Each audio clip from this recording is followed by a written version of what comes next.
reference to I-83 1 year anniversary today. It's been a year today since Belvedere moved the 12 individuals off of I-83 into stable housing, and to this day, 5 of all of them have received their vouchers.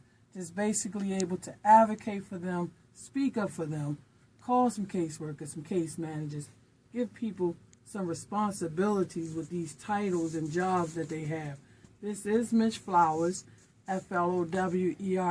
They told me that means Future Leaders of the World Entrepreneur Resource Services, President of Belvedere Assisted Living, Belvedere Homes, and the host of Real Talk Baltimore here on Wednesday and Fridays at 10:10 a.m. I just really want to recap some this year, because this has been a year of a lot of experiences for me. And I say for me because, starting the organization 15 years ago independently, not really dealing or associated with the political world and all of these other conditions that they got with starting programs. I started Belvedere Assisted Living basically with assisted living houses, basically doing assisted living and servicing elders and servicing individuals with disabilities. I've worked with the seniors all my life, pretty much from nursing homes to assisted livings.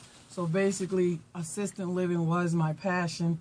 So now there's Belvedere Homes, where I have the opportunity to serve individuals on a transitional basis, and now with the homeless population. And God has opened so many experiences to me with dealing with the homeless population family. And I have an hour on this show to really reach out to individuals to understand what today meant for me.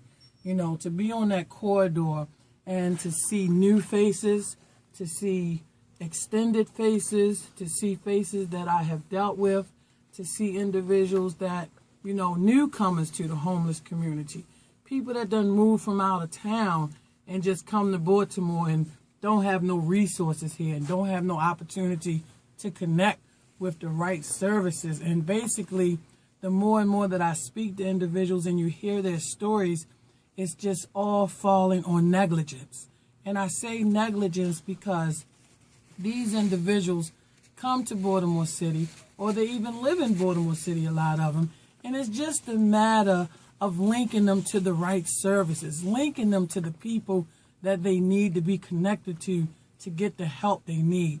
And the more and more I speak to people, it all continues to be surrounding, just the neglect when it comes to a case manager that doesn't follow up, or a housing person who says, well, we can't get in touch with them, or we can't get them a letter.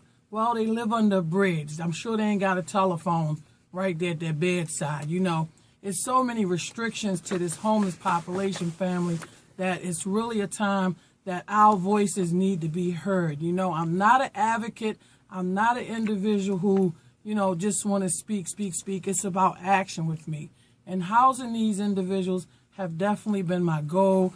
The more and more when I sit down with some of the gatekeepers, and that's what I call the Mayor Homeless Services, some gatekeepers who keep effective individuals from getting to our mayor, to be able to let her know that individuals out here, small businesses, are attempting to be as effective in this city as she speak about when she come out and she used the words partnering and collaborating. Well, some of the individuals in her homeless service, partnering and collaborating is not on their agenda. Partnering and collaborating is not when they want to hear those things. When I sat before them and I asked these ladies on numerous occasions, I say, counsel me. Give me the counseling that I need. Mentor me.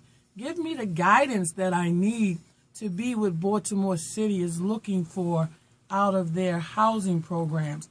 And I don't know if it's the realization hits them if they realize that I've been doing this for 15 years, or do they think I just walked on the corridor and start housing people?